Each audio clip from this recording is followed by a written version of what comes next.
Hello दोस्तों, एक बार फिर से आप सभी का हमारे चैनल स्मार्ट लर्निंग पॉइंट में स्वागत है। दोस्तों आज यहाँ हम पढ़ने वाले हैं फिजिक्स इंटर क्लास का दोस्तों फर्स्ट चैप्टर।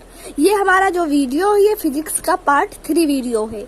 फर्स्ट जो चैप्टर है उसका हमारा जो नाम है वो है वैद्युत आवेश तथा क्षेत्र, electric charge and field.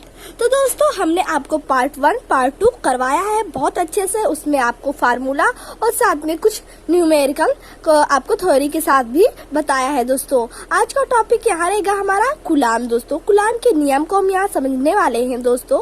But समझने से पहले दोस्तों अगर आप लोग हमारे चैनल पर न्यू हैं तो सबसे पहले हमारे चैनल को करें सब्सक्राइब, साथ में करें बेल आइकन को प्रेस, जिससे आप सभी को सारे न्यू वीडियो के नोटिफिकेशन हमारे मिलते रहे। दोस्तों अगर आपने पार्ट 1 पार्ट 2 हमारे वीडियो को नहीं देखा है तो सबसे पहले आप जाकर हमारे प्लेलिस्ट में उसे देख लीजिए या इसी वीडियो के डिस्क्रिप्शन बॉक्स को चेक कीजिए, उसका आप वीडियो का लिंक पा जाएंगे। दोस्तों तो आज यहाँ हम आपकी कूलाम के नियम को दोस्तों बहुत ही विस्तार बहुत ही डिटेल से आपको समझाने वाले हैं दोस्तों। और ये भी साथ में आपको बता दें कि एग्जाम के लिए बहुत इंपॉर्टेंट क्वेश्चन है दोस्तों। कूलाम का नियम बहुत पूछा जाता है और कूलाम के ही नियम के जो हमारा फार्मूला निकलेगा, ये सारा चैप्टर का जितना न्यूमेरिकल है दोस्तों सारे उसी पर आपके लगने वाले हैं दोस्तों। तो इसे ध्यान से देखिएगा हमारे फिजिक्स लायन। तो चलिए देखते हैं फिजिक्स लायन। हम यहाँ देखने वाले हैं कूलाम का नियम। तो दोस्तों यहाँ हम देखेंगे कूलाम के नियम को किसने प्रतिपादित किया, किस प्रकार से कूलाम के नियम में हमारी जो आवेशें होती हैं उसमें जो कार्य होता है और बल लगता है उसके संबंध में कैसे हमारा नियम फार्मूला निकलेगा। तो चलिए देख लेते हैं। देखने से पहले दोस्तों अगर आपके मन में कोई भी डाउट रहा करे तुरंत पूछा करिए दोस्तों। तो चलिए यहाँ देखेंगे कूलाम का नियम। यहाँ कह रहे हैं कूलाम के नियम से, यहाँ से पहले आपको लास्ट तक आपको अच्छे से हम समझा रहे हैं दोस्तों, फिर आपको इसका जो डायग्राम है उसे भी बनाकर आपको समझाएंगे। तो देखिए यहाँ कह रहे हैं कि सन 1785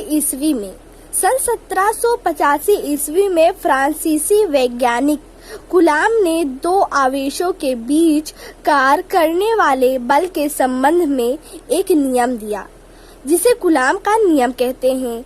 इस नियम के अनुसार अब इसे आप लोगों ने समझा कि जब जो हमारी दो आवेशें रहती हैं उनके बीच जो कार्य करता है, जो बल लगता है, उसके संबंध में जो नियम दिया गया, उनके ही नाम पर जो हमारे फ्रांसीसी वैज्ञानिक कूलाम थे उन्हीं के नाम पर इसे किसके नाम पर उसका नाम दे दिया गया इस नियम को, कूलाम का नियम। दोस्तों अगर आप लोग के लिए जानकारी के लिए हम बता दें, कूलाम का पूरा नाम था दोस्तों चार्ल्स ऑगस्टिन डे कूलाम। तो उसे हम जो हमारे वैज्ञानिक और भी सब लोग थे तो उसे किन नामों से पुकारा गया, इनके नियम को कूलाम, तो इनके शॉर्टकट नाम से बुलाया गया कूलाम।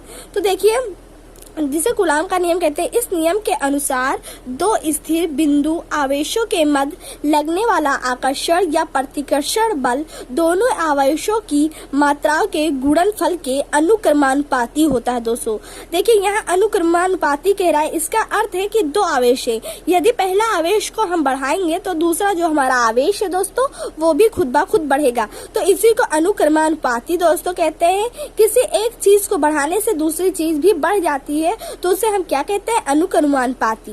अब आई होप दोस्तों आप लोगों ने यहाँ समझा कि अनुक्रमानुपाती क्या है। तो यही यहाँ से आपका निकलेगा, दोनों आवेशों की मात्राओं के गुणनफल के अनुक्रमानुपाती तथा उनके बीच की दूरी के वर्ग के व्युत्क्रमानुपाती है। दोस्तों दूरी को बढ़ाने से हमारा दोस्तों आवेश नहीं बढ़ने वाला है, तो इसे यहाँ कहा गया है कि व्युत्क्रमानुपाती होता है दूरी का। इसका अगर अर्थ आपको व्युत्क्रमानुपाती का सिर्फ अगर हम आपको समझाएं दोस्तों तो इस प्रकार से दोस्तों अगर हम किसी एक चीज को बढ़ाएं तो दूसरा चीज ना बढ़े तो इसी को व्युत्क्रमानुपाती कहते हैं। तो उसी प्रकार से कहा गया है इसकी दूरी को बढ़ाने से आवेशों में कोई चेंजेस नहीं होता, आवेश हमारे नहीं बढ़ते, परंतु दोस्तों यहाँ अनुक्रमानुपाती बोला गया था। तो अनुक्रमानुपाती मतलब होता है, आप लोगों को हमने समझाया, किसी एक चीज को बढ़ाने से दूसरी चीज का बढ़ जाना ही हमारा अनुक्रमानुपाती कहलाता है। आई होप दोस्तों आपको अनुक्रमानुपाती और व्युत्क्रमानुपाती में अर्थ आपको फर्क समझ में आया होगा। देखिए यहाँ दिया गया है इस बल की दिशा दोनों आवेशों के मिलाने वाली रेखा के अनुदिश होती है दोस्तों। अब देखिए दोस्तों, अब यहाँ से अगर आप कूलाम के नियम को अगर एग्जाम में लिखना चाहें तो आप कितना लिख सकते हैं दोस्तों, आपको हम बताते हैं। अगर आप यहाँ तक लिखते हैं तब भी अच्छी बात है दोस्तों। अगर आप यहीं से लिख दिए कि कूलाम के नियम के अनुसार दो स्थिर बिंदु आवेशों के मध्य लगने वाले आकर्षण तथा प्रतिकर्षण बल दोनों आवेशों की मात्राओं के गुणनफल के अनुक्रमानुपाती तथा उनके बीच की दूरी के व्युत्क्रमानुपाती होती है। इसे ही कूलाम का नियम कहते हैं दोस्तों। इतना भी लिख देंगे तो आपको एग्जामिनर है वो पूरा फुल मार्क्स देगा दोस्तों। अब देखिए यहाँ हम देखने वाले हैं दोस्तों, यहाँ कह रहे हैं कि अब यहाँ हम इसे डायग्राम द्वारा आपको समझाएंगे अच्छे से। देखिए इसमें क्या दिया गया है, दोनों हमारे दो आवेश हैं Q1 Q2, जिसे हमने आवेश को क्या माना Q1 Q2, जिसके अब बीच के कितनी दूरी पर स्थित है, R दूरी पर स्थित है दोस्तों दो आवेश हमारा। तो देखिए यदि दो बिंदु आवेश Q1 व Q2 एक दूसरे से R दूरी पर स्थित हो तो कूलाम के नियम से उनके बीच लगने वाला बल जो है दोस्तों उसका फार्मूला क्या निकल कर आएगा दोस्तों। फार्मूला हम देखेंगे यहाँ। देखिए यहाँ कह रहा है F अनुक्रमानुपाती Q1 Q2। फिर देखिए दोस्तों यहाँ से इसका ये निकल कर आए, अगर आप चाहें तो अगर इसका फार्मूला जो निकल कर आ रहा है दोस्तों वो हमारा ये निकल कर आएगा दोस्तों। देखिए बल का इससे जो हमारा यहाँ दिया गया प्रोपोर्शनल टाइप का दोस्तों, इसका इसी से निकलकर फार्मूला यहाँ आपका आने वाला है। तो जो अगर देखा जाए कूलाम के फार्मूला जो है हमारा दोस्तों, यही आपका फार्मूला निकल कर आया। अगर कूलाम के नियम, इसे हम वैद्युत बल कहते हैं दोस्तों, वैद्युत बल। जब क्वेश्चन में इस टाइप से रहेगा वैद्युत बल याद करो तो इसी फार्मूला से आपको उसका न्यूमेरिकल सॉल्व करना है दोस्तों।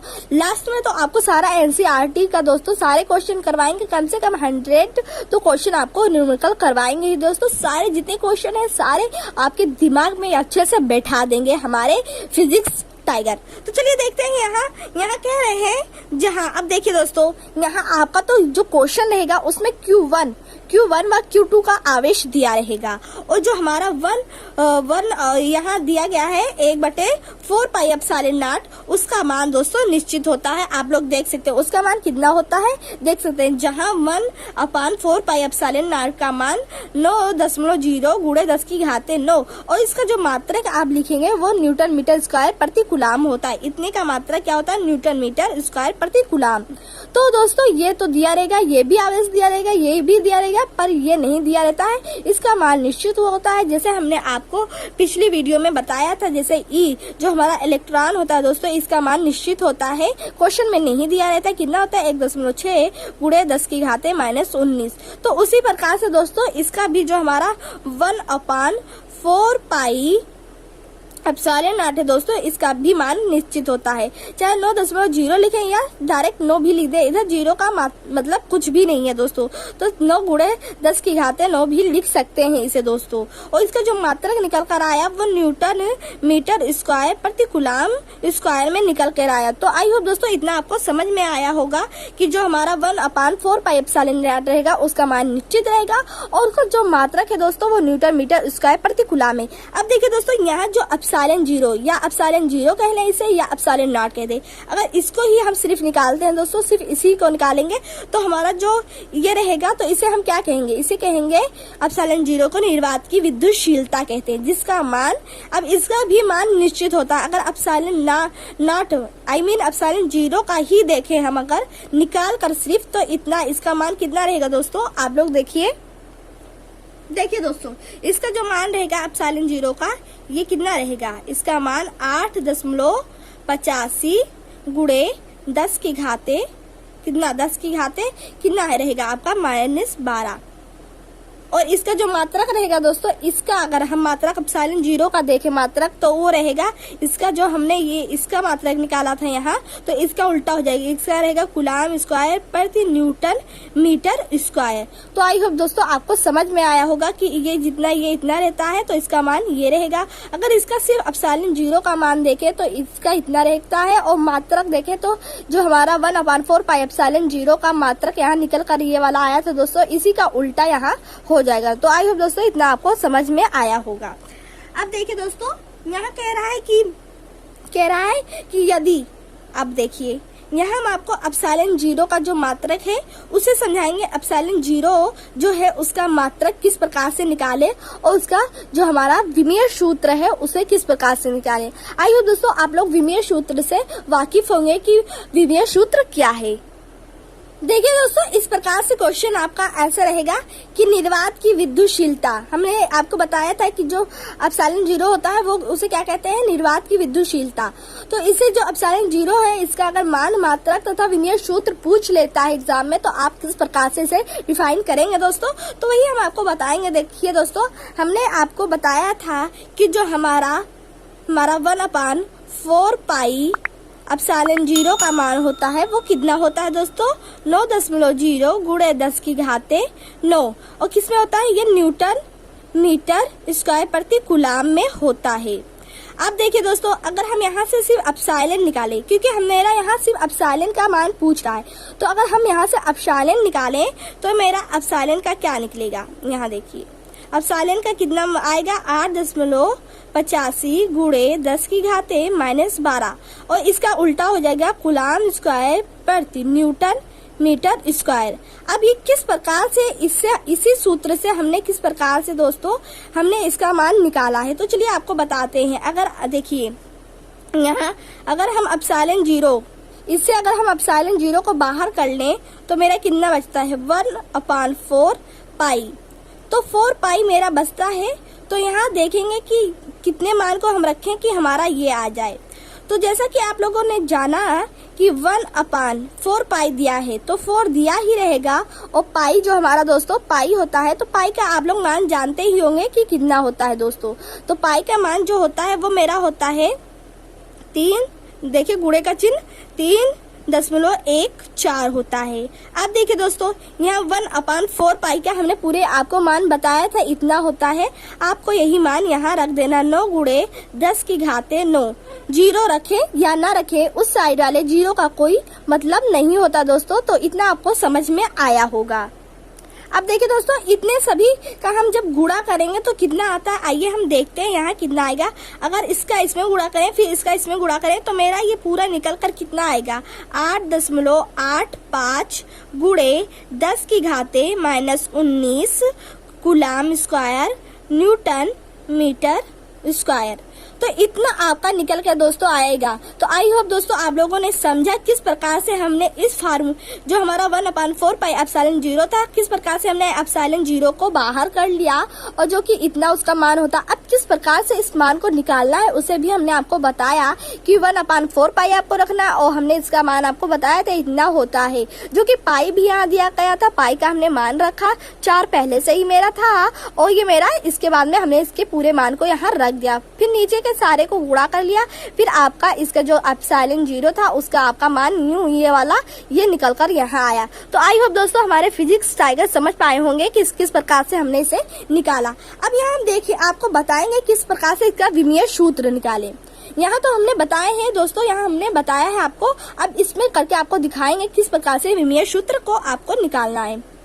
तो देखिए, अगर हम यहाँ विमीय सूत्र इसका विमा निकालेंगे तो एप्सिलॉन जीरो का क्या आएगा, देखिए कूलाम स्क्वायर था, तो कूलाम स्क्वायर का जो अगर विमा देखें वो होता है आपका 80। तो 80 को आपको ब्रैकेट में ले लेना है, इसका होल स्क्वायर आपको लगा देना है।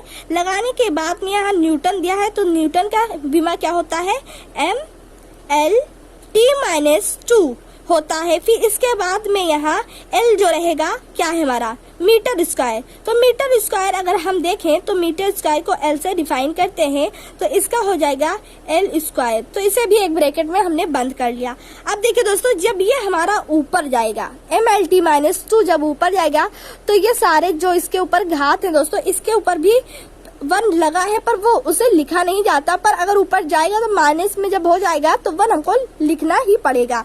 तो देखिए दोस्तों, अब हम इसे जब ऊपर भेजेंगे तो हमारा क्या हो जाएगा, देखिए यहाँ M के ऊपर 1 होता है जो कि 1 नहीं लिखा जाता, पर 1 जब M हमारा ऊपर जाएगा तो -1 हो जाएगा।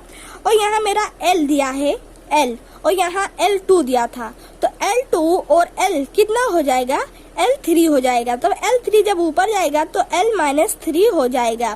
फिर इसके बाद में यहाँ T-2 था और यहाँ T के ऊपर घात लगा था। तो देखिए दोस्तों, जब यहाँ देखिए इसको घात खोलेंगे तब इसके ऊपर 2 लग जाएगा, इसके ऊपर भी 2 लग जाएगा, क्योंकि ये पूरे ब्रैकेट के ऊपर हमारा 2 लगा था। तो यहाँ जब हमारा t होगा तो ये t माइनस जो 2 है ऊपर जाएगा तो प्लस में हो जाएगा, और यहाँ प्लस में पहले से ही है तो t 4 हो जाएगा। अब यहाँ हमारा a दिया है तो a के ऊपर भी हमारा 2 जब लगेगा तो a 2 हो जाएगा। तो आपका यही यहाँ एप्सिलॉन 0 का विमा निकल कर आया दोस्तों। किस प्रकार से हमने इसका विमा निकाला आप लोगों ने समझा। अगर इसको एप्सिलॉन 0 का MKS पद्धति में आपको बताएं मात्रक, तो इसमें क्या हो जाएगा आप लोग देखिएगा ध्यान से। तो देखिए दोस्तों यहाँ MKS पद्धति में हमने यहाँ लिखा, और अगर MKS पद्धति में आपसे पूछता है तो M से आपका क्या हो जाएगा किलोग्राम, यहाँ 1 - 1 था तो लगा देंगे, K से यहाँ मीटर हो जाएगा तो मीटर में आपको -3 लगा देना है, S से सेकेंड हो जाएगा तो 4 लगाना है, A से एम्पियर हो जाएगा। तो अगर आपसे कोई MKS पद्धति में पूछता है तो ये निकल कर आपका क्या आएगा, क्या निकल कर आएगा विमा का जो हमारा MKS पद्धति है उसमें सूत्र इसका निकल कर ये आएगा दोस्तों। तो आई होप दोस्तों इतना आप लोगों ने समझा किस प्रकार से हमने यहाँ निकाला। तो स्क्रीनशॉट ले लीजिए दोस्तों और नोट्स में लिख डालिए। अब देखिए दोस्तों यहाँ हम समझने वाले हैं। यहाँ देखिए हमारे फिजिक्स टाइगर को क्या समझना है, यहाँ हमारे प्यारे स्टूडेंट को यहाँ अब आपको समझाएंगे हम कूलाम के नियम का सदिश स्वरूप। ये भी बहुत एग्जाम में पूछा जाता है कूलाम के नियम का सदिश स्वरूप। तो देखिए यहाँ के पहले किस प्रकार से आपको इसे मानना है। यहाँ देखिए हमने 2 आवेश लिया Q1 व Q2, जिसकी बीच की दूरी हमारी क्या थी, R थी।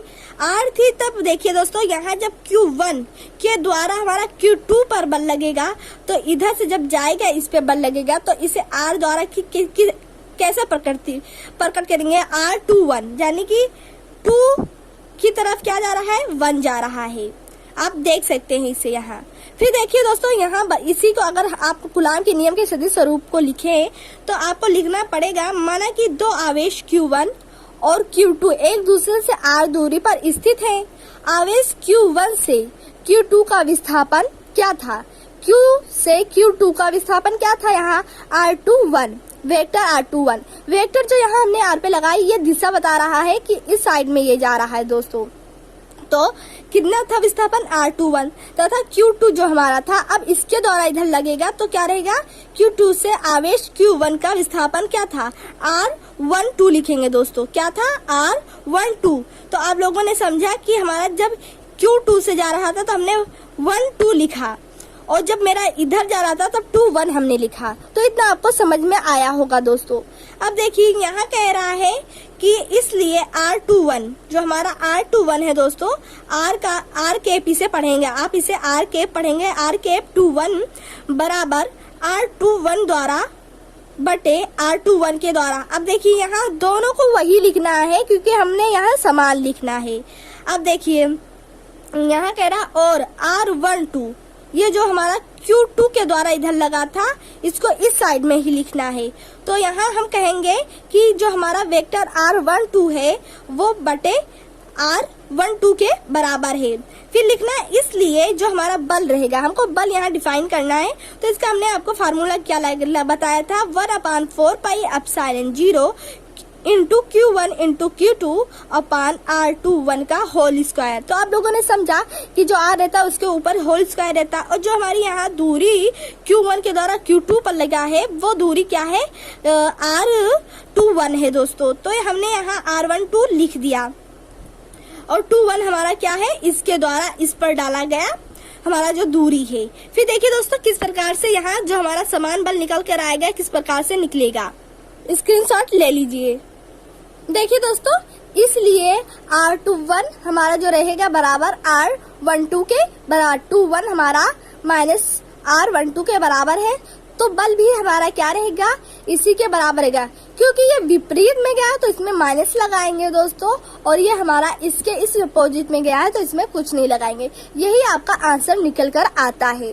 अब यहाँ हम देखने वाले हैं कूलाम के नियम के सदिश स्वरूप का महत्व। इसका महत्व आखिर क्या होता है, हमने इसे क्यों निकाला यहाँ, तो यही यहाँ आज हम समझेंगे इसका महत्व।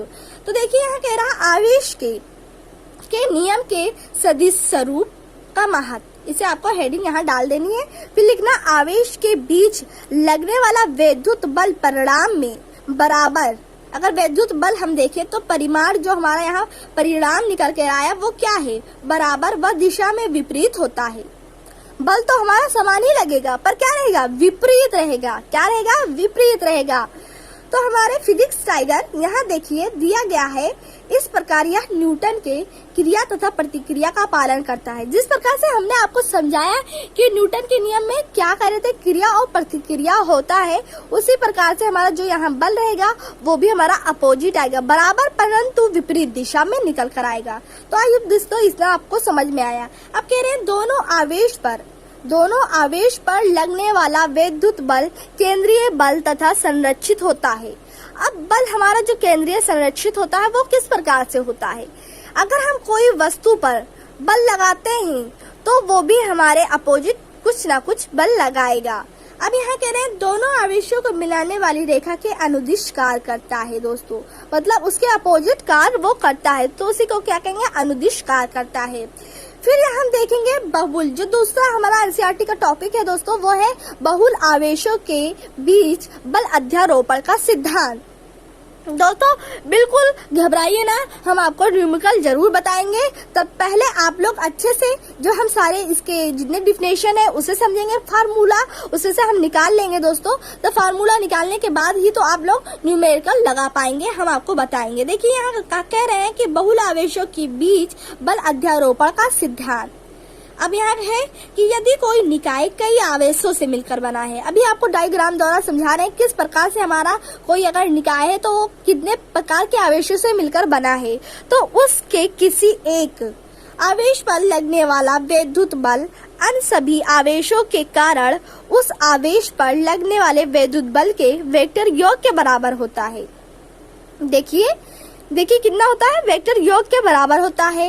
इसमें कोई आवेश किसी अन्य आवेश की उपस्थिति के कारण प्रभावित नहीं होता। इस प्रकार यदि कोई निकाय, माना आवेश Q1, Q2, Q3 और Qn ले ले, कोई भी अनंत तक हो गया, से मिलकर विद्युत निकाय बना है, तो आवेश Q1 पर आवेश Q2, Q3, Q4 और Qn द्वारा आरोपित बल क्रमशः क्या रहेगा। अगर हमारा कोई बल लगा या कोई आवेश है, क्या केंद्र पर हमारा ये बल डाल रहा है दोस्तों, देखिए केंद्र पर किसके द्वारा ये हमारा बल है, तो देखिए F1N हो गया, F14 हो गया, तो किसके द्वारा ये डाला गया, जो हमारे यहाँ Q4 आवेश है, तो Q4 आवेश के द्वारा जो हमारा इस पे बल लग रहा है वो 1,4 है। अब देखिए 1,3, तो 1,3 है 3 Q आवेश के द्वारा, और यहाँ Q2 है तो ये हमारा यहाँ 1,2 हो जाएगा, F12 वेक्टर। तो दोस्तों यही यहाँ कह रहा है कि आरोपित बल क्रमशः हमारा लाइन से रहेगा, F12, F13, F14 dot F1N। तो यहाँ कह रहे हैं कि अतः आवेश Q1 पर आवेश Q2, Q3, Q4, Qn के द्वारा लगने वाला बलों का परिणामी जो बल रहेगा वो हमारा F वेक्टर रहेगा। अगर आपको क्वेश्चन में कई समझिएगा दोस्तों, हम सारे जितने टॉपिक करा रहे हैं वो बहुत इंपॉर्टेंट है हमारे, वो न्यूमेरिकल से उसका फार्मूला निकलेगा, न्यूमेरिकल में सहायता करेगा लगाने में। तो आप बिल्कुल स्किप ना करें, वीडियो लाइन से देखते रहें दोस्तों। यहाँ कह रहा है आवेश, अब देखिए आपको कई आवेश दिया गया है, उसका निकालना है, तो आप किस प्रकार से निकालेंगे, तो सारे को जितने बल रहेंगे आपको उसे जोड़ लेना है। तो आपका जो F परिणामी बल F निकल कर आ रहा है वो निकल आएगा। तो देखिए अगर F12 का बल हमको निकालना है किसके द्वारा, देखिए आवेश Q जो हमारा 2 है वो, और हम यहाँ बताए थे कि ये देखिए F12 के द्वारा हमको इस पे बल निकालना है, सिर्फ इसी पर सभी पर हम अभी निकालेंगे कितना बल लगा, तो आपको अलग अलग निकाल लेना है। अब हमको F12 पर बल देखना है तो आपको वही फार्मूला यूज करना है जिसे हमने बताया दोस्तों, 1/4 pi epsilon not Q1 Q2 2 किस पे आप हमारा निकालने हैं, R जो हमारा दूरी रहेगा वो क्या रहेगा 2/1 का whole square into R cap 2/1 दोस्तों, इसे ऐसे लगा दिया जाता है। फिर देखिए अब जब इसका मान दिया रहेगा क्वेश्चन में तो खुद ब खुद F12 का मान जो बल रहेगा परिणामी वो निकल आएगा। उसी प्रकार से ऐसे हमारा इसमें भी काम करना है, F13 में, F14 में और F19 में भी करना है दोस्तों। उसी प्रकार से आपका पूरा यहाँ जो रहेगा वो निकल कर दोस्तों आ जाएगा। तो आइए अब दोस्तों, आप लोगों ने समझा बहुल आवेश के बीच जो बल अध्यारोपण का सिद्धांत है वो किस प्रकार से है और किस प्रकार से आपको निकालना है। अब चलिए नेक्स्ट टॉपिक देखते हैं कि नेक्स्ट टॉपिक हमारा क्या है दोस्तों। अगर यह वीडियो हमारा पसंद आ रहा है तो वीडियो को लाइक करें, शेयर करें, सब्सक्राइब करें और साथ में कमेंट करें कि हमारा वीडियो आपको कैसा लगता है। चलिए फिजिक्स टाइगर हमारे देखते हैं हम अपना वैद्युत बल की गुरुत्वाकर्षण बल की तुलना। अगर वैद्युत बल देखा जाए और गुरुत्वाकर्षण बल देखा जाए तो इसमें समानताएं और असमानताएं क्या हैं। अगर हम इसे पूछ ले कि वैद्युत बल क्या है और गुरुत्वाकर्षण बल तो दोनों में लगा, पर जो वैद्युत और गुरुत्वाकर्षण है ये दोनों अलग अलग हैं। तो पहले इसमें समानताएं हम देखेंगे, फिर असमानताएं देखेंगे कि वैद्युत बल और गुरुत्वाकर्षण बल में समानताएं और असमानताएं क्या है दोस्तों। तो सबसे पहले आपको यहाँ समानताएं बताएंगे इसकी। तो यहाँ कह रहे हैं कि व्युत्क्रम वर्ग का नियम दोनों बलों पर लागू होता है। दोनों बल मिलने वाली रेखा के अनुदिश होते हैं दोस्तों। मतलब जब हम जैसे बताए नहीं थे आपको दोस्तों, आप यहाँ समझिएगा। देखिए दोस्तों, दोनों बल जो हमारा Q1 और Q2 के बीच जो बल लगेगा वो रेखा के अनुदिश होगा। एक इधर होगा, एक इधर होगा। तो इतना आप लोगों को समझ में आया, वो रेखा के अनुदिश होगा। फिर आपका नेक्स्ट है दोनों असंपर्क बल हैं। क्या है? असंपर्क। दोनों में जो संपर्क हमारा जो बल होता है वो उत्पन्न नहीं होता, असंपर्कीय बल है। फिर दोनों केंद्रीय बल है। दोनों जो हमारा बल लगेगा वो एक केंद्र पर तो ही लगेगा। जैसे गुरुत्वाकर्षण बल है तो वो किसी एक केंद्र पर ही तो लगता है। ये भी क्या है? दो बिंदु है, ये भी तो दोनों एक केंद्र पर ही तो लगे हैं बल। तो इसी को हम क्या कहेंगे? दोनों केंद्रीय बल है। दोनों संरक्षी बल है दोस्तों। देखिए दोस्तों, अगर कोई जैसे बल है या कोई आवेश है उसे हम नष्ट नहीं कर सकते, बस एक रूप से दूसरे रूप में वो बदल जाता है, इसलिए उसे संरक्षी बल या संरक्षी आवेश कहते हैं। दोनों का जो संरक्षी बल रहेगा वो हमारा संरक्षी बल कहलाएगा। अब दोनों बल जो होता है दीर्घप्रासीय होता है, कोई क्षणिक बल नहीं होता, ये दीर्घप्रासीय अधिक समय का होता है। तो आप लोगों ने वैद्युत बल और गुरुत्वाकर्षण बल में समानताएं सीखी कि हमारे समानताएं क्या हैं। देखिए बच्चों, यहाँ दिया गया है असमानताएं। तो वैद्युत बल, अब यहाँ हमने समानताएं आपको गुरुत्वाकर्षण और वैद्युत बल में हमने क्या बताया? समानताएं। अब इसकी कुछ हमारे उल्टे होंगे, असमानताएं होंगे। तो देखिए दोस्तों, यहाँ हम समझेंगे वैद्युत बल आकर्षण अथवा प्रतिकर्षण प्राकृतिक का होता है। ये हमारा इसमें आकर्षण भी हो सकता है, जैसे पॉजिटिव और नेगेटिव में आकर्षण और पॉजिटिव में प्रतिकर्षण प्राकृतिक का होता है। जबकि जो गुरुत्वाकर्षण बल होता है वो सिर्फ आकर्षण का काम करता है, आकर्षण प्राकृतिक का होता है, उसमें क्रिया प्रतिक्रिया आकर्षण प्रतिकर्षण नहीं होता है। तो आपने लोगों ने समझा कि वैद्युत बल में क्या होगा? आकर्षण प्रतिकर्षण बल, और गुरुत्वाकर्षण बल में सिर्फ आकर्षण होगा। तो जो इसकी असमानताएं हैं, पहला टॉपिक हमारा यही है।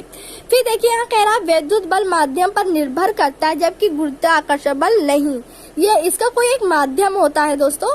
जैसे एक माध्यम द्वारा ही तो किसी पर लगाया जाता है, कोई माध्यम ही तो होगा जिसके द्वारा इस आवेश पर हमारा जो बल लगेगा वो एक माध्यम द्वारा लगेगा। परंतु इसमें हमारा गुरुत्वाकर्षण बल में ऐसा नहीं होता, इसमें कोई माध्यम नहीं होता। गुरुत्वाकर्षण बल में ये मतलब आकर्षण कर सकता है, पर इसमें एक बल जो रहेगा वो माध्यम का काम नहीं करेगा। फिर देखिए यहाँ कह रहा है वैद्युत बल आवेश पर जबकि गुरुत्वाकर्षण बल द्रव्यमान पर निर्भर करता है। ये हमारा जो वैद्युत बल रहेगा इसमें आवेश रहेंगे, Q1 Q2 टाइप के कोई आवेश रहेंगे, कोई भी आवेश आप ले लीजिए। परंतु जो गुरुत्वाकर्षण बल रहेगा इसमें द्रव्यमान रहेगा, आपका M में रहेगा दोस्तों। ये क्या रहेगा? M में रहेगा, पर ये हमारा जो है ये Q में रहेगा। तो ये जो असमानताएं है यही इसकी असमानताएं कहलाती है। आप लोगों ने यहाँ देखा कि वैद्युत बल गुरुत्वाकर्षण बल की अपेक्षा अधिक प्रबल होता है। जो वैद्युत बल होता है वो गुरुत्वाकर्षण बल की अपेक्षा अधिक प्रबल होता है। फिर नेक्स्ट यहाँ है आपका वैद्युत बल जो होता है वो धनात्मक होता है। वैद्युत बल जो होता है धनात्मक तथा ऋणात्मक होता है, जबकि जो द्रव्यमान जो गुरुत्वाकर्षण का द्रव्यमान होता है वो सदैव धनात्मक होता है। वो क्या होता है? सदैव धनात्मक होता है दोस्तों। तो आप लोग बस यहीं तक आप लोग अच्छे से समझिए और इसका स्क्रीनशॉट ले लीजिए और वीडियो को रिपीट करके बार बार देखिए। कहीं ना समझ में आए, डाउट है तो तुरंत पूछिए। दोस्तों ये वीडियो यहीं तक इतना ही रहेगा। पार्ट 3 में, नेक्स्ट वीडियो पार्ट 4 में मिलेंगे। तो दोस्तों आप लोगों ने क्या क्या समझा ये आप लोग देख सकते हैं और नोट्स कॉपी आप लोग बना लीजिए दोस्तों। कमेंट्स में आप लोग हमें क्वेश्चन क्वेश्चन दे रहे हैं, कमेंट्स में आप लोग बताइए विद्युत बल और गुरुत्वाकर्षण बल की तुलना में कोई एक असमानताएं और असमानताएं दोस्तों जरूर बताइएगा। देखें कि हमारे फिजिक्स टाइगर हैं उन्हें कितना आता है, हमने जो समझाया क्या उन्हें समझ में आया कि नहीं। तो तब तक के लिए इतना ही, नेक्स्ट वीडियो में फिर से मिलेंगे। नेक्स्ट वीडियो देखने के लिए हमारे चैनल को करें सब्सक्राइब, साथ में करें बेल आइकन को प्रेस। तब तक के लिए इतना ही, thank for watching this video.